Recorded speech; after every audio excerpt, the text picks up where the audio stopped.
Ketua DPRD Kota Palembang menegaskan tidak ada anggota dewan yang terlibat terkait adanya dugaan oknum anggota DPRD Palembang yang menerima setoran dari juru parkir liar di kawasan Rumah Sakit Agagani. Terkait adanya dugaan oknum anggota DPRD Palembang yang menerima setoran uang dari juru parkir liar di kawasan Rumah Sakit Agagani, ditanggapi Ketua DPRD Palembang Ali Sobri. Ketua DPRD Kota Palembang Ali Sobri menyatakan tidak ada anggota DPRD Palembang yang menerima setoran tersebut. Dirinya juga mengingatkan Dinas Perhubungan untuk segera berbenah agar permasalahan juru parkir liar tidak terulang kembali. Masalah parkir ini, masalah ada parkir di Benteng di BKD atau di depan Rumah Sakit Agagani.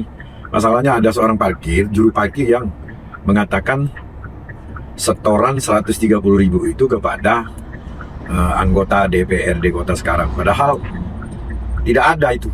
Penyetoran itu kepada DPR itu tidak ada.